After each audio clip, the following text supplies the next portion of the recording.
Hello and welcome to yet another episode of Nubos Pod. This time I'm downtown in a record store with a really interesting guest. So could you please introduce yourself? Of course, my name is Adrien Pastor. I'm from Paris. I moved in 8 years ago to Copenhagen. And I'm DJ, record collector and seller. Yeah, and you grew up in Paris? Yeah, I'm born and raised in Paris, and I got the virus of the records back in the middle of the 90s. My brother was a producer, and he was making beats back then in the middle of the 90s. Thanks to him, I had like a little crate of what was made back then in 95, 96. So your brother just gave you a lot of records back then to just keep up with, or did you borrow his, or? Kind of. I think he was not so much into records, so I just had them. And then the virus stuck me, and I was pretty hooked in this 90s hip-hop back then. So you can imagine what was in the crate in this era. It was like crème de la crème, right? yeah, the golden age, so to speak. Yeah, I believe so. So I started buying exclusively hip-hop back then. Then he kept making beats, so I was more digging into samples, loops for him, and I basically opened the spectrum to any kind of music. That's the beauty about the vinyl, and you can find samples basically in any kind of records. So I really like the object. I really so I got really hooked in that. Yeah, I also feel that a lot of people get like really into samples and into like other genres of music through hip-hop because of the sampling, you know. I think hip-hop, when I say hip-hop made my life, is not a joke, you know. Through hip-hop I started to if I sell record today, if I'm DJing, it was thanks to 90s hip-hop, I would say. Also, I've never been to Paris, I've never been to France, but from what I hear from people, like hip-hop was quite big in Paris and in France in the 90s. For me, it always been the second nation of hip-hop, you know. It's we had some pioneers that went to the States probably in the 80s. It was Paris and Marseille. Some other city was representing a bit, but it was mostly Paris and Marseille. And this guy, Akhenaton from the group I Am, went to New York, I think in the middle of the 80s, and hooked up with like the Wu-Tang affiliates. No, I was before. It was like more Chilla rock, you know, this kind of stuff, like King Shabazz. It was before that, and he kind of modernized the vibe. So he brought his inspiration back to France. Yeah, actually, it was the moment when the hip hop went from we got party and and Rakim came kind of like and came with his flow a bit more hardcore, and so they always had this really New York style hip hop in Marseille back then. It was super interesting, but I really believe it was huge back then in France here. Yeah, I also feel the same sort of happened to Denmark because we had all the producers in the US and the DJs. And then when they finally just moved back home and got back, that changed the whole scene. So was it also like he came back and then like the people he worked with started, or was it like people heard him already and found out that he was... I mean, we have to think about it. It was a pre-internet era as well, you know, so we needed some pioneers, so to speak, to go and... and bring it back as well. Yeah, what was what, you know, to move the culture. Educate the people. Yes. But entertainment. But also, like, was it hard getting the hip-hop records when you started, or was it like... I started available at the record stores. Yeah, it was this neighborhood in Paris called Léal, who was very central, and you have a couple of record shops there. Back then, I remember LTD or Yoruba Music came after, Sun Records, and this was what they call the import US. Another record shop was a chain actually called La Fnac. Was an amazing record shop. You could find like again the import US and but there was way less offer than now. You know, we're kind of waiting for the new releases and we took what was out, kind of. You know, I mean, it was not like a huge choice neither. Yeah, now there's like a few thousand records you still want to buy, but you can't get. You need to figure out what you can afford. Like then it was like, what is coming this week? Yeah, exactly. And you would wait. You know, you would wait for the release when it will arrive and stuff. So it was a whole this patience we had was interesting as well, I think. But does any of those record stores still exist from back then? No. I didn't think so. Usually it's not like that. I mean, La Fnac still exists. They stopped with the records, and now they're back with the records, obviously. Okay, and, so it's really that type of chain that moved around, yeah, exactly. Depending on what was. Absolutely. All the independent records from Leal, from this particular neighborhood, actually there's none nowadays. No, they all closed down. But you still go there, Dix, I'm guessing, when you're back home. I mean, I still have a big storage, so, and I know I go more to people I know, you know, that sellers like me, there is heavy animals there, you know.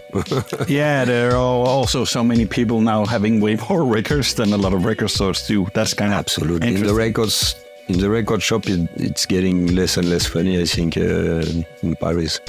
But you grew up like listening to records, like that's also before like the CD really took over, I'm guessing. No, actually my true school was the cassettes. I grew up to cassettes. I grew up to radio shows. We had a couple of radio back then, so I was like recording the shows. Yeah, of course, pause. And the game was to don't have the host voice. You know, we only wanted the tunes, right? So when they introduce pause, when they put the tune, we release the pause, and yeah, mostly I'm more cassette. That's how I got introduced into music and to hip hop is through the radio shows mostly, and of course when MTV Rap came out with the video clips, it was a revolution, really. Yeah, because I'm a bit younger, but I recorded. We had like a German hip-hop show we could see once a week.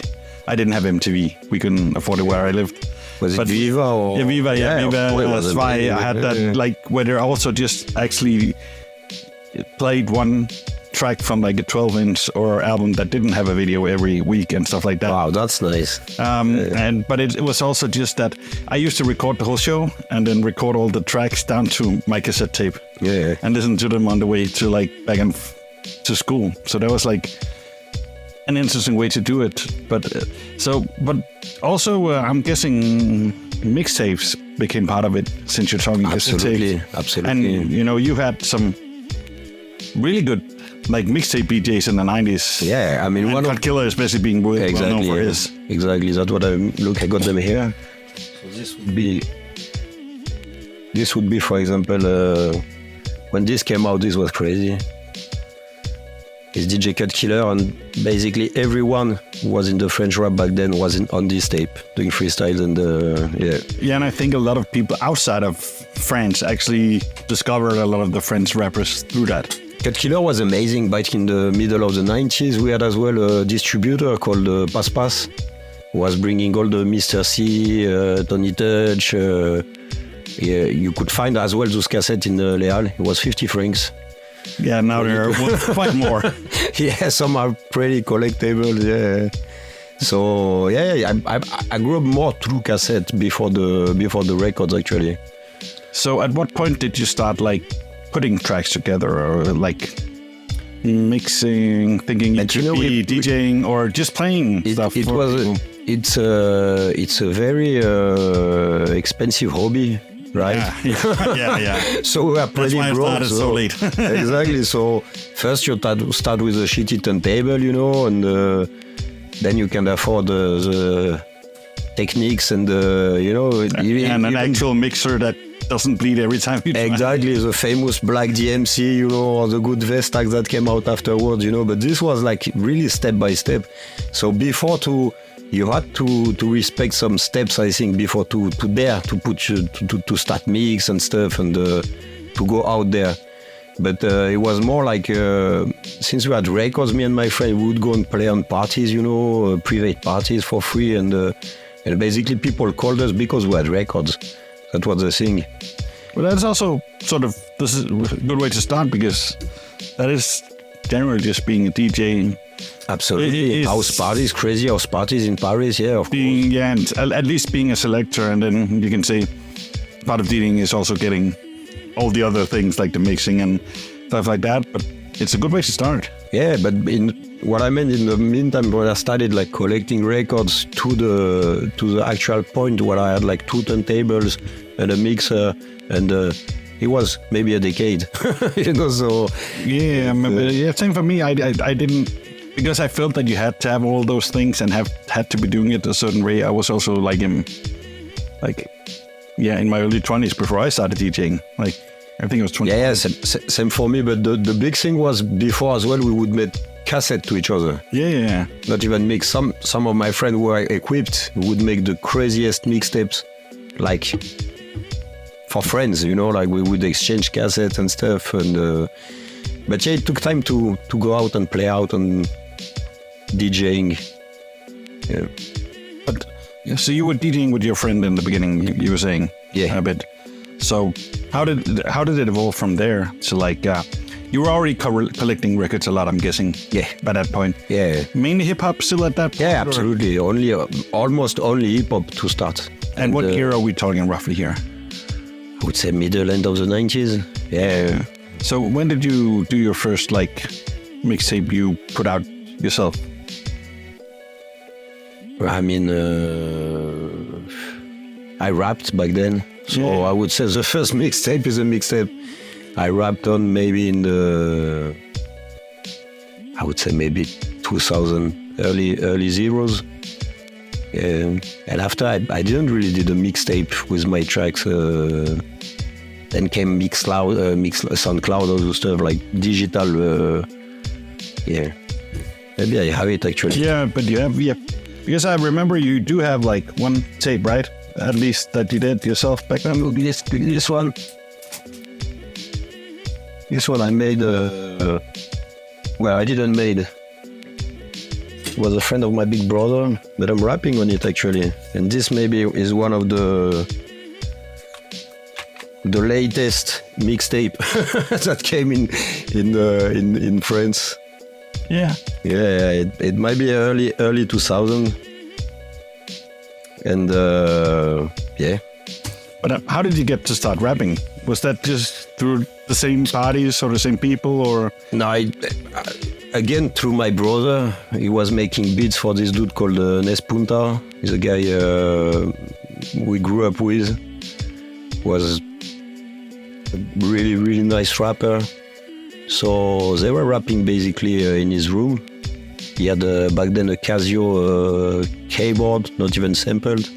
It was like playing the rapping obviously on the B-sides, on the instrumentals and stuff.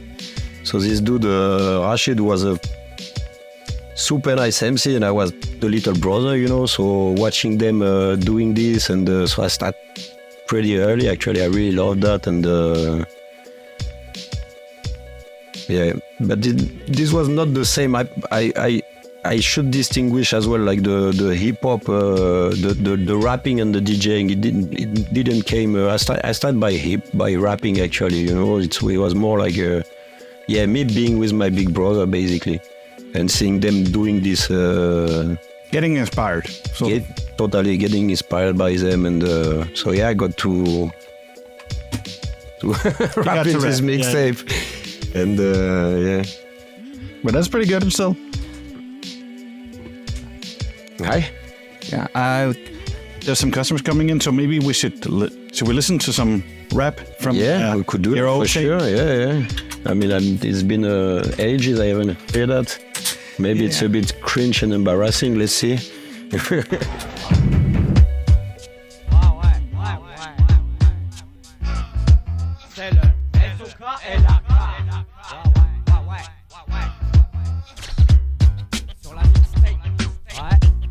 N.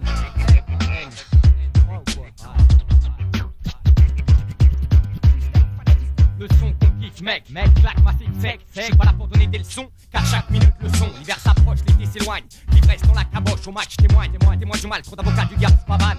Les juges le jaugent, mais qui les juge? Font-ils patauge dans les eaux troubles de la cruche? Leur loi faut qu'ils approchent et qu'ils abrègent. On trouve un arrangement avant que je m'insurge. Tu sais très bien que ça hurle, marre de voir parader ceux qui ont le plus de mailles. Trop mat de devoir obtempérer aux injonctions de l'applicaille. Ça pue donc faut que je taille, te billet, pas trop que je fume, histoire que je reste un minimum. V-I-L-I-E, t'as ton point compétent, au mic compétitif. Mais ouais, je suis pas content et pour le dire, j'attends pas une manie. Pour venir manier le mic, y'a pas lieu de s'endimancher. Non, bah ouais, je m'en bats les couilles d'avoir l'air tranché. Un nouveau freestyle, bagaille, mais pas je braille. Faut pas que je débraille car faut que je graille. Bien que la dyname me coupe la dalle.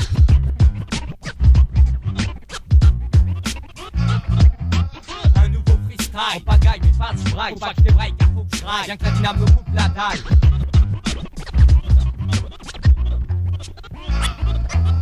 Y'a plein de gens qui pensent qu'un de ces quatre ça va péter. Bah faudrait peut-être que ça commence avant que je sois retraité. De toute manière, même en charentaise, j'irai militer en octogénaire vénère qu'à l'écoute qu'à la distribuer. Et tant pis pour ma gueule, si à cet âge-là on me shoot. Vaut mieux mourir au combat que d'un concert du shit. Ça coûtera bien plus le somme à mon fils. Du moins si dans ma vie, je trouve une femme qui a pas trop de vices. Je vis dans le rêve, car je rêve de vie, autrement qu'à la dérive. Rédiger moi-même la suite du livre. Je sais pas ce que la vie me réserve. Pour le moment je pousse sans réserve. Avec ou sans réverb. Il me dort ou sous le réverb. Locasse, des comacs, j'en ai l'occasse. Et c'est le cas. Je mets les gaz et la berze comme un Benz. Et c'est le cas. Locasse, des comacs, j'en ai l'occasse. Et c'est le cas. Je mets les gaz et la berze comme un Benz. Et c'est le cas. Un nouveau freestyle. En bagaille mais pas je braille. Faut pas que je débraille car faut que je graille. Bien que la dyname me coupe la dalle.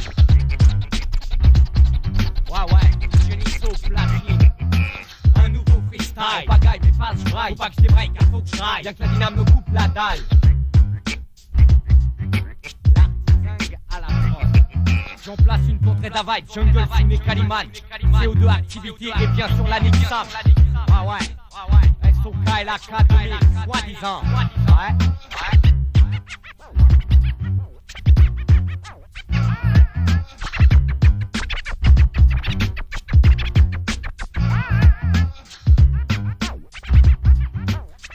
That was a track from one of your early tapes during your adolescent rap career. What do you call it? Of the few, very few appearance as a rapper. I'm guessing that's probably not even online, that thing. Oh no, probably not. I hope not. Yeah, my friends that I recorded back when they were young keep saying the same thing. Yeah. But it was great experience though, and it put me. And I always love to write rhymes, and everything is thanks to my big brother. I think he put me into. I think if he was into metal, I would be a metalhead, you know. Yeah, he influenced you a lot. Big time. Yeah. Him and his friends, yeah. So basically, he was producing, he was making beats, and then after this Casio keyboard we had, we actually bought a Akai sampler. Like MPC or? Yeah, no, it was a proper sampler, S3000. Ah, that one, yeah. Track, this grey one. Yeah, without the sequencer, just the sampling. Yeah, but this one was a XL, so he had a CD on it, you know. Yeah. So yeah, basically it's I had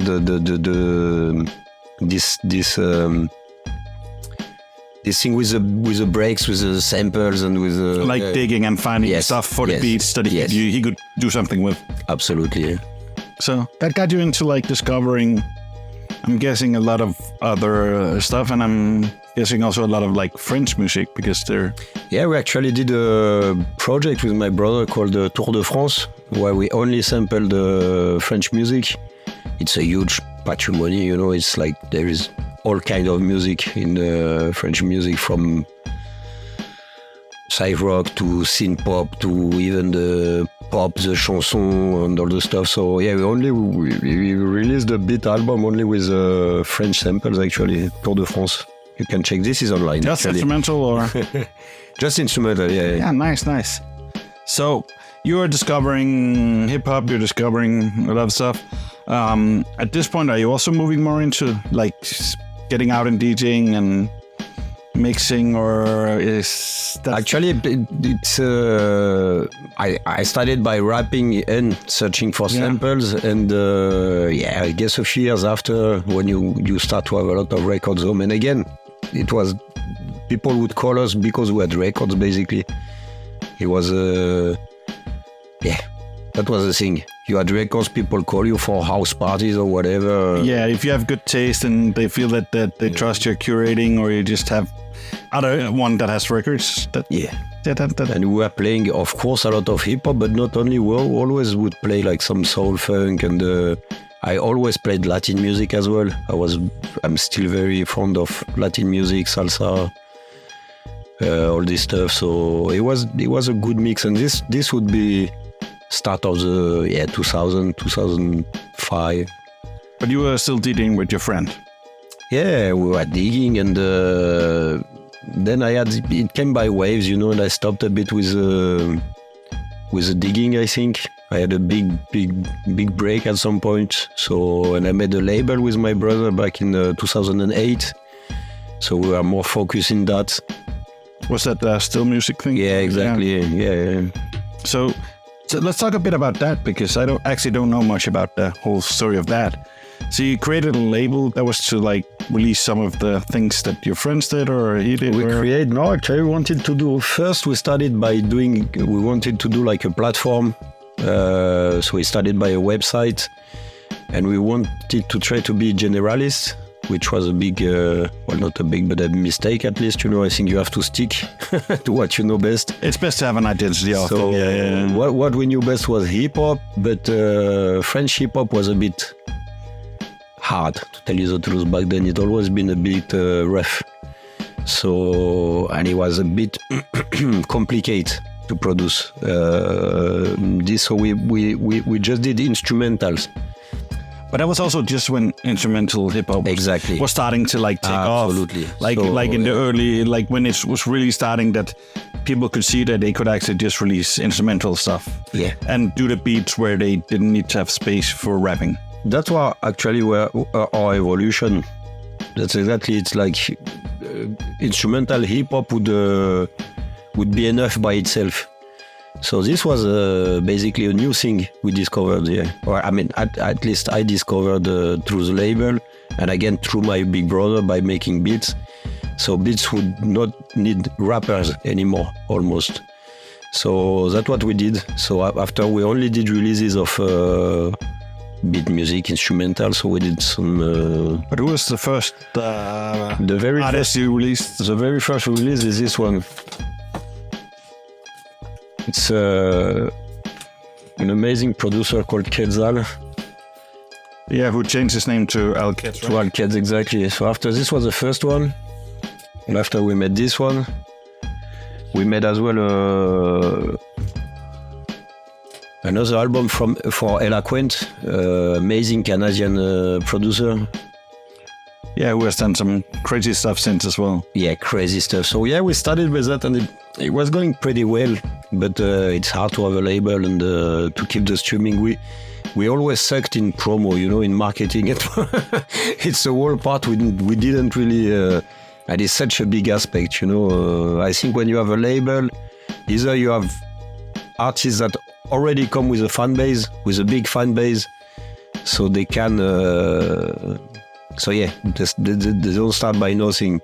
But when it comes to the label, to do the whole promo part and the marketing, we pretty sucked at it actually. So it was complicated, and you have to be. Either you have a huge streaming of releases, so it's hard to keep on. And then I started again with the records, like selling records. I was selling books and records in the streets in Paris, close to the river, to La Seine. So that's how you got started with selling records, and you were selling like other like books and... Yeah, so when I started selling books and records, then it became like pretty huge. So I started buying big loads. But you were like selling out of the trunk? Or? No, it's actually those green boxes close to the river. It was something like, it's a thing with... So you can just sell from there? Or? Yeah, of course, it's all done as Paris. If you go to Paris, you go across La Seine, which is a big river, and you would have, it's actually humanity patrimony, something like very protected and stuff. So it's green. You have 4 boxes that you open, and you can sell. Yeah, you sell books, and I was selling records as well. Oh, nice. So were you selling from your own collection or buying to sell mostly, or? I mean, I already had like a pretty big collection, so I was selling mostly from my collection, and obviously the records attract the records. So that's when I started to buy like a lot. So it became, and at some point I was like, okay, this has to be my life to sell records. I have too much. Yeah, you need to either play with them or sell them, you know. Exactly, but when I say a lot, it was, I remember this time like maybe 15 years ago when I bought like something like 30,000 records, you know. Okay, that's a lot, yeah. That was huge. That was the biggest lot I had, and again. But that's also a lot of money to like put out, probably to do. Yeah, it was my first big investment. It was cheap for what the investment was. Profitable very quick, actually. I figured because it was like a lot of records, a lot of nice records, and so I got known as well because I made a page as well where I was selling my records. Paname City Records started by a website, and then I got invited to sell in the fairs, and I would go and sell everywhere I could sell actually records. I would go to concerts in venues, to the markets and stuff, until I got a bit tired as well because it takes space. It takes a lot of. And in Paris, you need a car, you need to park it, you need to put the records out, bring them back and stuff. But I did it for like a few years, and then I was tired of it. So I basically only did the fairs. And so Paname City Records started by a website. It came after this big buying of lots where I had to take a storage, which I still have in Paris. Because and even when my wife would see me coming back with records, she was like, "You have to stop. There's not much room, Apartments in Paris are small, At least all was not so big." And I had at some point when it doesn't fit anymore, it doesn't fit anymore, So you have to do something with that. And records are trendy. Well, they were trendy back then. They're still trendy. So you can sell. And that can also go pretty well hand in hand probably with the DJing stuff, because people see you with a lot of records and selling a lot of records, and then you have a lot of records, and then you can maybe get booked DJing through that. And when DJing, you can get noticed as a record store as well from DJing. To me as well, I insist that I'm a vinyl DJ, I don't play digital. So the DJ game nowadays, everyone is DJ, That's what I was saying before when people used to call us because we had records. Now anyone can afford to be DJ. You don't need to. You don't need to buy to get records or whatever. I don't judge any. There is people that play in digital and they do incredible stuff, but this is not my school, kind of. So we started by, again, people call us because we had records, and nowadays basically who's not a DJ, right? Yeah, you just need title, more or less. Yeah, exactly. You can have like gigas and gigas of music in your computer and go out with a small controller and start to play it. So, to me, again, that's part of the hip-hop culture. One of the elements was DJing. And and DJing on vinyl through that. Same with the rapper nowadays. They don't really realize they're part of a biggest culture. Most of the rappers nowadays don't give a shit about graffiti or breakdance or b-boying or whatever. They rap, which is fresh, is no problem, but they're part from a biggest culture, which is called hip-hop. As a teacher used to say, rap is something you do, hip-hop is something you live, right? Yeah, that was I think very much my generation when they got to like the early 2000s that it started being, a lot of them were only like really interested in the rap. Yeah, and a lot of acts started not even having a DJ with them on stage, or not having scratch on the records, not having like Absolutely. A lot of shows I go, there's not even a DJ anymore. Yeah, now there's not even, like, I struggle with that as well, because, like, actually one of my favorite things to do is being the opening act DJ or, like, the venue DJ for jams or, like, concerts. But do you remember back in the days when you would go to a record concert? Yeah, every time they would give a tribute to the DJ, they're like, hey, now DJ Scratch is playing, go to EPMD or whatever. Yeah, there would be like a 5 minutes routine of the DJ. That's one thing, but there would also be a DJ playing before and after. Of course. In all the breaks, they would have a DJ so the music would fit. Like, that's why it's one of my favorite things to do as a DJ, because it's a challenge to make sure that it fits seamlessly, like that you play the right stuff, that you give the right mood, that you can go from one artist playing, especially at jams, where if there's 4 artists, you need to go from that to that. You need to set the right mood. You need to set, but a lot of jams don't even always have DJs now. Exactly. And a lot of concerts don't, even though it's like big names. You could go to a concert and have a Jazzy Jeff opening, you know? Yeah. Or people like that, like... Yeah, or even just them coming to like a smaller club to like do a whole hip-hop night, or just showcase the things, which is even also just harder now. Like there's also like, I feel that there's different ways of DJing now, and a lot of it is more geared towards what I would call selecting, where it's start-stop DJing, what I would call, like, you have one track go and then it ends, and sometimes there's even a small break,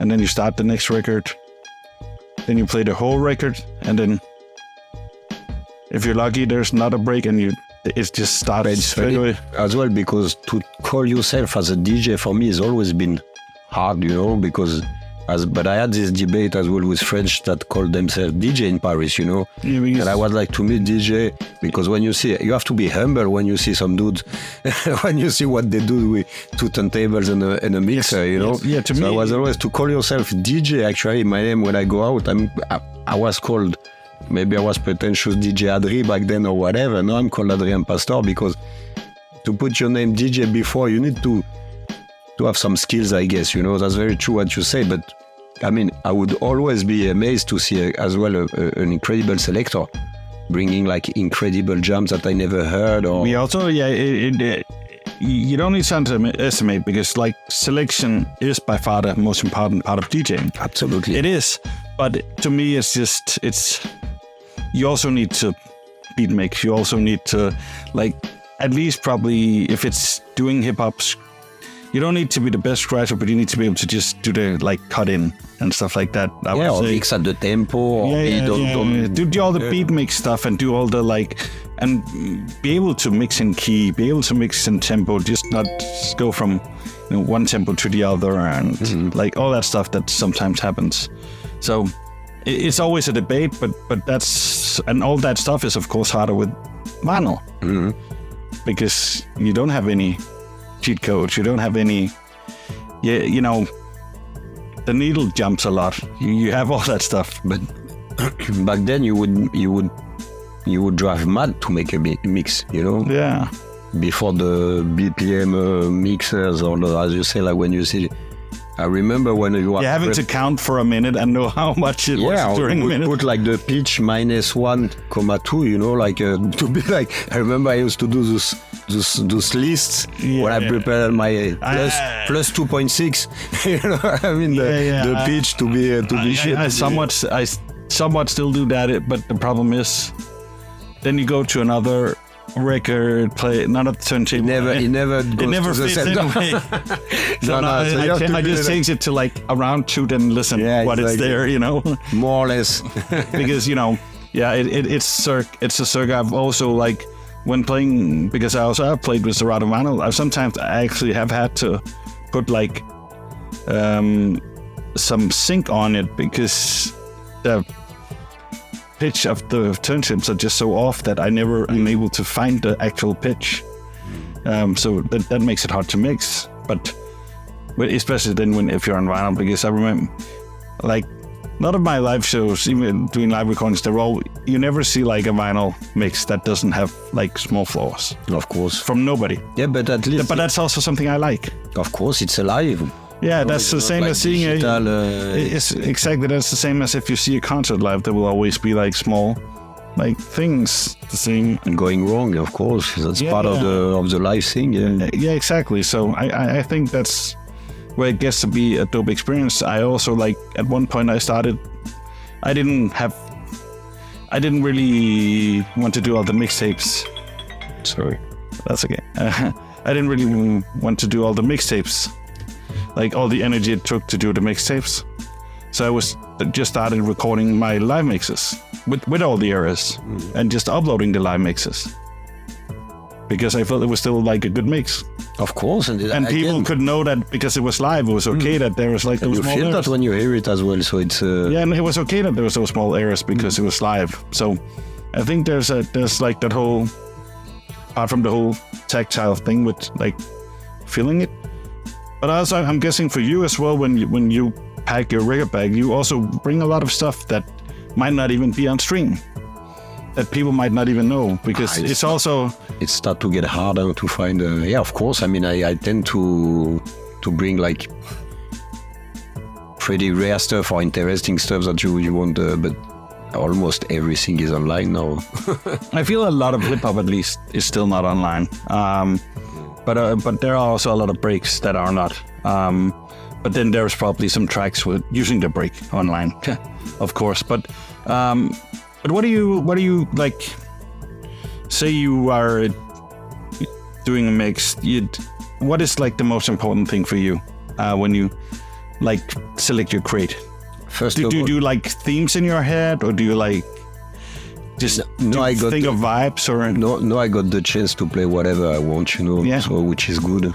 So I don't play that much for dance floor anymore. So I don't. We met at a party last Saturday, super nice party, and Carsten's nice birthday party. Birthday, big up Carsten. A lot of good DJs playing. I did actually only saw you because I was there a short time. But Manu missed as well Scratch Magic and Stin Rock. Yeah, I would have loved to see those guys. They're so fucking talented. Monsters from Copenhagen as well. Yeah, so yeah. it was actually legends, super legends, proper legends, and a lot of skills as well. No, really. First of all, don't bother. I think, you know, my thing is because music, when it doesn't bother, is already a good thing, right? We're kind of nerds in some point, you know, because often you bring like you bring a track. It's something very subjective and very personal. Exactly. So, you don't have to sound natural, but you don't have to bother neither, you know. So you have to be. So basically, I bring whatever I want to bring, kind of, you know, but always hip hop. Actually, I always have some tracks of hip hop, or because everyone loves hip hop. Yeah, which is funny now compared to like when we started DJing and everyone did not like hip hop at all. Absolutely. Yeah, I remember a time as well, like more, and actually me and my brother as being like two whiteys from Paris rapping. It was hard, man. He's a music from the ghetto as well, you know. So you had a crew, you had some friends and stuff, and but it was a hard thing, you know, to rap, you know, and I remember it was a proper desert as well. I remember screaming my brother like because I was speaking about MC Solar on TV, you know, and now hip hop is so mainstream, is everywhere, it's number one music everywhere. Every car that pass through, they play hip hop or hip hop, but still it comes from hip hop, right? Yeah. I like that definition. I agree with that. But I also feel that I like that it's gotten to be like a more okay thing to do. But also, it's like I had a gig last year where I was playing like at Coco Hotel, and they asked me to bring 4 hours of hip hop, and I ended up playing hip hop for mostly like 50 and 60-year-old tourists. Yeah. That still fucking enjoyed it and still were like really happy about it and coming up and like praising it and like, oh, what is this? And like being interested in what it was, because now it's still like safe for them. Yeah. As long as you play, of course, the correct vibe for it. I guess you didn't bring like I didn't bring like the hardcore G-funk. No, but of course I also didn't bring that because like it was like people sitting in like the small inner garden in the sun having a vibe. So, and it was early, so of course it wasn't that, but it's just interesting to think that you sometimes end up playing for people that never listen to hip hop and are like almost my mom's age, and like even my mom can listen to hip hop now. I'm not sure mine can, but It's not what she would like put on herself, but she can do it, and she would like be able to it. And even though she got pretty tired of me and my friends when they were recording at my home, like at 2 a.m. all the time when I was living at home. but I like a mixed mix as well. You know, I think it's super interesting to bring it. It's a challenge as well to come from, even if you play a bit of hip hop, to go even to Latin, to funk, to soul, to French synth pop or whatever. It's I like to bring like something like a bit more flowery, you know, like instead of I understand, and I also think that there's an interesting part of DJing where it's, you know, you bring some stuff that's like I like to do mixes where I leave hip hop all out just to like go in a completely different way. But often if I do like something that's jazz, break, soul, funk, stuff like that, I will like put hip hop tracks in between. Yes, it does something to it. It works, of course, absolutely. But yeah, it can be a challenge, because you need to have, especially with that, even be more aware of the pitch, be more aware of like, but everything being in key, everything. When we discover as well, because our parkour was this one, so started by hip hop, and when we went through samples, we would go obviously to soul funk, which are the most used samples for hip hop. And when you listen to most of the breaks, I find them boring, to tell you the truth. And when you listen, especially the whole, a lot of them is, the whole track is boring. It's just stuff like jazz or whatever. There is amazing tracks, obviously, you know, but DJ Premier, for example, was super. You listen to the Donald Byrd break he found.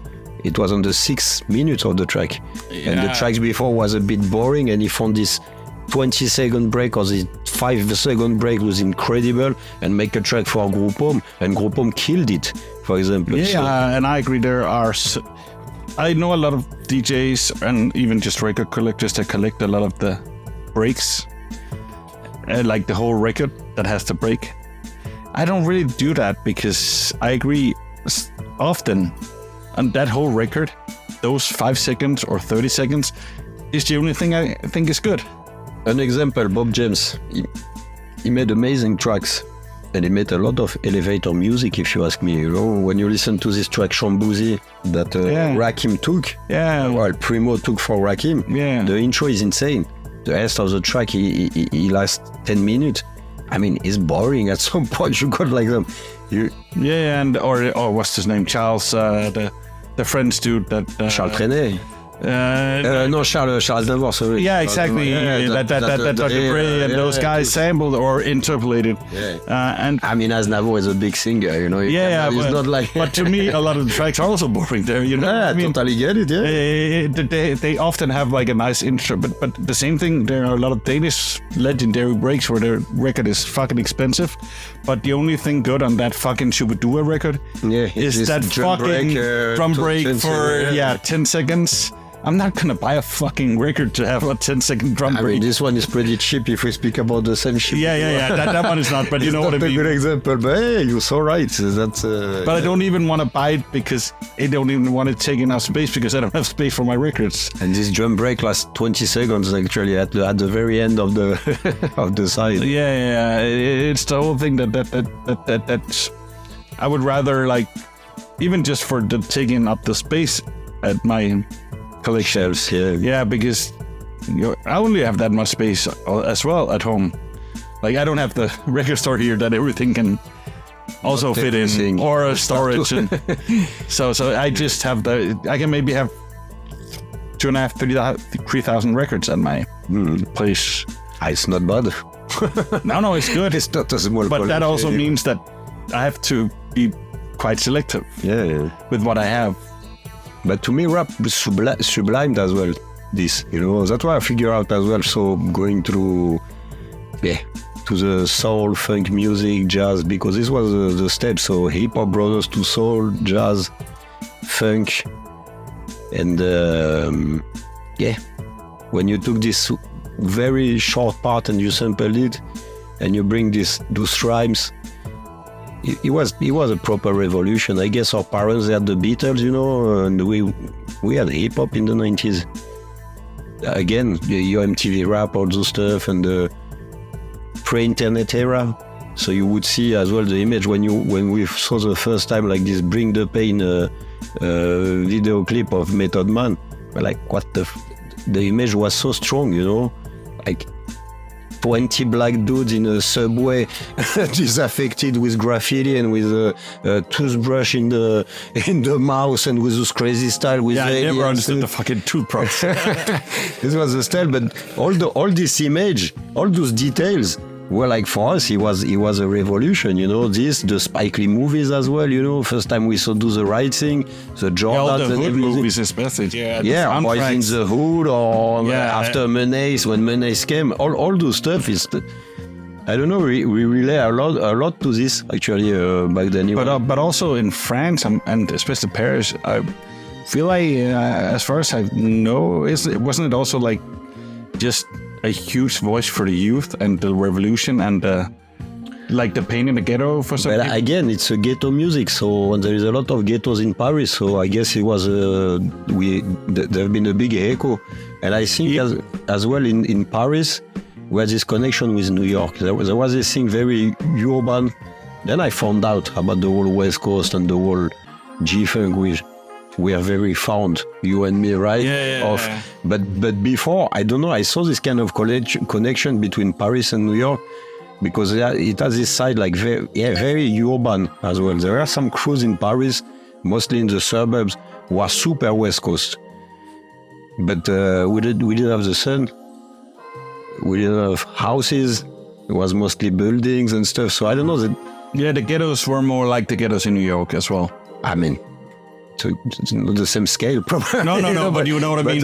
Housing projects still. Yeah, exactly. Like, and small areas that were like up close to something, with a rich neighborhood, and then you had the whole discrepancy between the rich and the poor. And again, this whole social thing as well. This I don't know, this anti-fascism.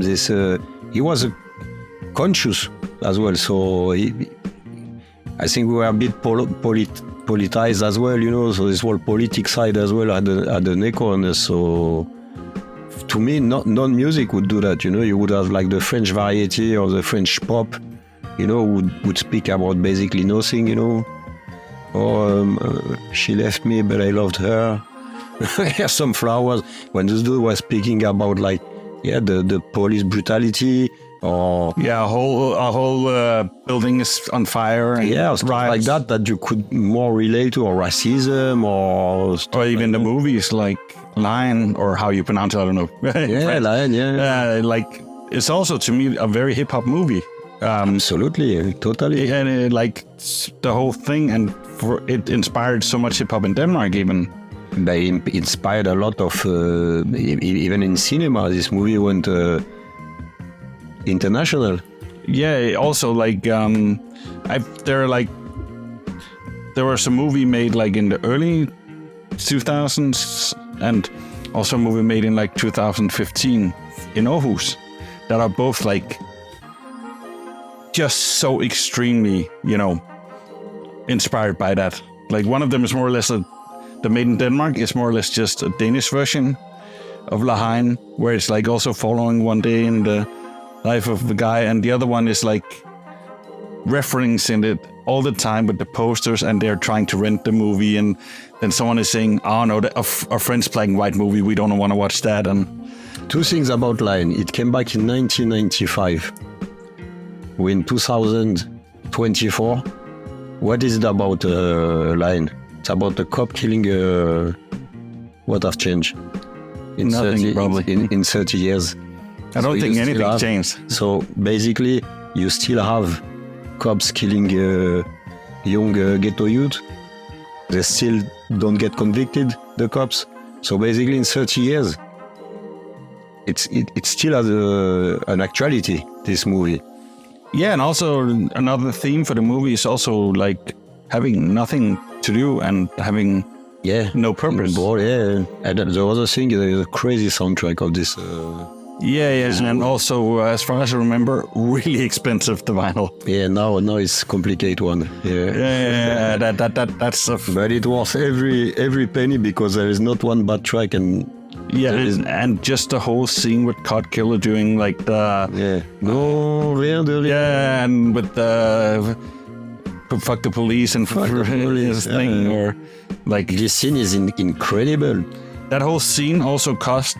I know that scene cost like 1/3 of the movie. Okay, like 1/3 of the movie budget because the helicopter. And all there's a view on the okay. So he spent 1/3 of the budget on that.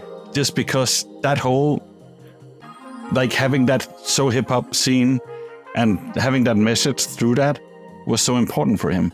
Like nowadays you could just do it with a drone, you know. But back then, 30 years after, we're still speaking about this scene, you know. Yeah, it's still like top 5 movie for me ever. So I even just bought the new Blu-ray box set just to get all the like bonus things and behind the scenes documentaries. They're making for the 30 years a comedy, a musical comedy. Yeah, I'm not sure about that though. I am very, and I don't understand French either, so I haven't really found out what it's completely about. But it's kind of weird having like, I don't know, it could maybe be a good theater show, but I don't know. I don't know neither. There's a big beef actually between Said and the director Mathieu Kassovitz. No. So Mathieu Kassovitz is proposing a boxing match with Said because they've been speaking very bad to each other for years. I mean, I don't know if they want to do some kind of a buzz around the thing, but no, it was an incredible soundtrack, and again, very conscious. There is insane tracks on this soundtrack, but above the cinematic aspect and the aesthetic of the movie, when you speak about the reality, it's pretty scary because, again, nothing's changed. Yeah. Also, how did like? I'm also guessing, like, being from France and being from Paris, that movie has gotta hit pretty hard. Actually, I went there to see it. I remember I went to the movies to see it, and the crowd was pretty hoodie, you know. So before the movie, it was like you could feel like those kind of ambiances, you know, a bit sketchy and stuff, you know, because a lot of ghetto dudes in the salle, and when the movie started, no one. Complete silence. Complete silent, and complete silent at the end of the movie. Like people was almost shocked by the violence of the message and the. I also think that it is actually like you don't really like it is a really clever, like, you know, ending to put it in. Like it you don't necessarily see that one coming. Mm-hmm. So I feel that it's a good way, but also it's crazy how it made, like, completely more or less just made careers for some of them. Actually. Back then there was another movie that came out. It was on the shadow of line. It was very, very nice. It was called État des lieux. Yeah. From a guy called François Richet. Yeah, and I haven't been able to find that. I mean, it's pretty as well, black and white. Yeah. And pretty, I really love that movie as well. It's more like the... Yeah, and I tried to find it once in a while, like with subtitles so I could see it. Haven't been able to, but another one I can't remember. There's one that also has, like, I think a very G-funky soundtrack. Ah, Ma Cité va craquer. With a 6, Ma Cité va craquer. But this one is the same. It's actually the same director. Yeah, and I haven't as État des lieux. But État des lieux was really, he made that. He went to the casino. He played. He gambled, and he made, like, back then, like 100,000 francs. You know, like 100,000. Crowns almost, and he made that movie with that. So when Lion was a bit more like Cannes and stuff, like he's been very pushed by the cinema intelligentsia. État des lieux was a proper ghetto movie till the end, you know, and he stayed like that, and it's an incredible movie. So I think we should probably listen to one of the tracks you released on the Still Muzik, just to show people what it is. So we're doing one from the Quetz drums. Come from Africa. It's an amazing album. You only sampled African samples. It's a really, really nice album. There is Can Kick on it, and and it seems that he's doing a lot of his stuff seems to be like themed. Like the samples have a theme. So the last release we made actually with him was it's called Habana, and it's only samples from Cuba. Yeah, and it's pretty crazy. I even used like one of the tracks for the last mix. Thank you. Yeah, the one I did for Delicate Anthem, because I felt that also represented that the whole mix was about like how modern music, like how jazz evolved and how like the things that are sampled evolved after hip-hop and how they changed, and also how some people then sample it and do it like it was a live band. Mm-hmm. And I feel that's one of the things that did it really well with that track Oda. But this one is what was it, from Yoruba? It's called From Yoruba to Santeria. Yeah. That does the bridge between Lagos and La Habana. So yeah, also legendary if you dig African music areas. Oh yes, Lagos and La Habana, two big destinations for records. Yeah, but let's hear it here.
un hombre se monta con el squad y ahí el squad empieza a bailar y te limpia a ti, me limpia a mí, limpia a todo el mundo, porque ese es el hombre más grande de Yoruba, el squad que abre las cosas. So yeah, that was a track from one of your. You did what did you say? 4 records you ended up doing, or 5 on the label? No, a bit more. So it's those 2, Eloquent. I did one with Guts as well. We did another one called. Oh yeah, Guts. Yeah. 5, 245, 6, 7.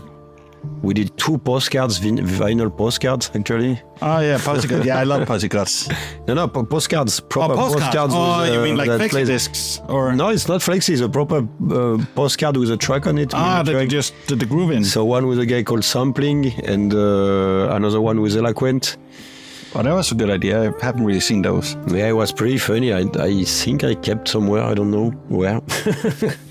If you find some, I would like one. It was amazing actually. It sold very quick, but we didn't make that much. But it was a pressing company in it was called a vinyl postcard actually in Holland. I don't know if they still do that. I need to check because that's a nice idea. Super nice. It was not that expensive. In this are like I like flexi discs, but it's also it sounds really terrible. Yeah, I mean, but also it's also very expensive doing those compared to what it is. But the vinyl postcard sounds a bit shit as well, but it's really funny. I mean, you put it and you have like good sound from that. Yeah. It's more the idea that I like. But I think we should also just we talked a bit about like you were all your time in France, but right now we're sitting in Copenhagen, and we're sitting at a record store in Copenhagen. It's a classic story. I came here for a woman, of course. Yeah.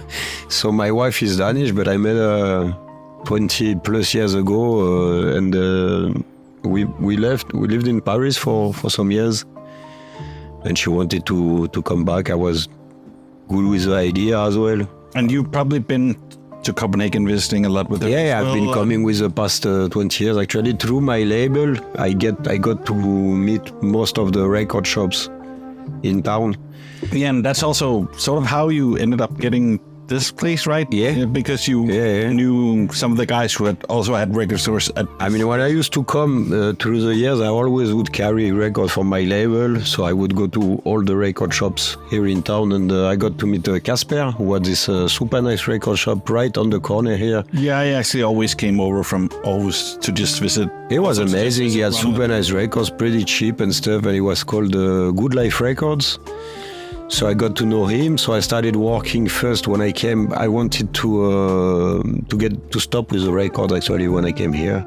One of the reasons we moved from Paris as well is because in Paris the days are way more long. You know, you open your shop until 7 or 8, or you work when people doesn't work as well. You know, so Saturdays, Sundays. That's when you make the business kind of. Here, there's more. It's more compatible with family life. Yeah, that's very important. Yeah, we close the shop here at 5, you know, so it's, you come back home, you still have a life after. It was a bit hard in Paris for that, so I was happy to move, but I was a bit tired about the records as well, you know, and so I tried to find a 9 to 5 here, like a real job, not as a record seller, but it's been a bit hard, so I did like jobs like pretty boring and. So I opened first a shop with Casper, actually. I started by working in his kitchen in the cafe there. Not for so long, he gave up the cafe, but it was still a bit of records inside, so it was cafe and records. But then he said to me he would love to open a proper record shop. So I said, hey, if you do that, you know... Was that the one next to here? Right next to this one, actually, in between the cafe and this place. So there was a small, like here, like this small space. So we opened it, but it was right when he was moving in Paris, so it was a bit complicated. So I launched the shop and I started to sell my records and his records. But for him, it didn't really make sense. So we lasted a few months and again. So I was like, fuck the records again. So I made pallets back to Paris. And at this point, I had my friend DJ Psychiat, who was selling from my storage. So he was doing some sales from the storage, and he started as well to sell online through my he created my Discogs and everything. So he was starting to ship records from again, finding new jobs a bit like more like 9 to 5 and stuff. So and then I figure out like. You have to stick to what you know, what to do best, which is records. I know records, so I was like, let's go full on. So coming back in the neighborhood, I met this dude, and he was like, hey, you're still looking for a shop? I was like, yeah, of course. And I found this shop, and since then, I'm here. Yeah, so you've been here quite a few years now. I mean, in Copenhagen, it's 8 years, and this shop is like maybe 4 or 5 years I have it here. Yeah, but... And then you still have the storage in France, I still have the storage, yeah. And I go back and forth. I do as well the record sales there, the record fairs they make in Paris, and yeah. Yeah, so I'm guessing you also still have a lot of stuff you haven't put up on Discogs, and you have plenty. I have still thousands and thousands of records in Paris, but so like if people are looking for something, I'm guessing they could also just ask you because you might actually have it. I mean, I don't know, you know, because I tend to bring the heat as well every time, so it's not infinite neither, you know. So what's left is what's left. But I always have nice surprises, you know, to find like funny stuff or stuff I forgot I had, or stuff that people have just discovered now. Maybe is actually absolutely, or new stuff that are trendy that I have standing in the storage for ages. I have a huge amount of 45s, for example. Yeah, and they've started like really being popular. And some I didn't even go through, you know, that I have in like boxes, closed boxes. So I still have like nice surprises when I go to Paris to my storage. Yeah, that's good. So what do you like? Now you made you have the store. You even like started making merch. Is there starting coming a name? Like it also seems like that it's starting to become more like a branding and a name, and also you are connecting your DJing a bit more to the store. Yeah, I times. started. I mean, I tend to DJ more and more. I think actually it's. Yeah, but also you tend to like I've noticed like also DJ like representing the store Yeah, of course. a bit more, Yeah, with yeah. like having it be both ways. Like it that when you play, you also play sort of as Paname City Yeah, absolutely. Records, even though it's like it says Adrien Yeah. Passable, then it's still that. Yeah. But yeah, so do you like here at the end? Do you have like something about the store? Do you have like anything you would like it to come, or do you have like anything that you wish that you could do? I don't have that much ambition. Actually, I'm pretty grateful for what I have. You know, I think it's a blessing to be able to live out of your passion. And records are harder and harder to source. I think that the things are getting a bit harder with the time, because they tend to be more and more expensive, even when you go to local market or whatever. I used to go in Paris, and it was like, You can find some really good things. it was great fun, back then. But yeah, I also think one thing I noticed is that when DJs from other countries are here, they all tend to know you.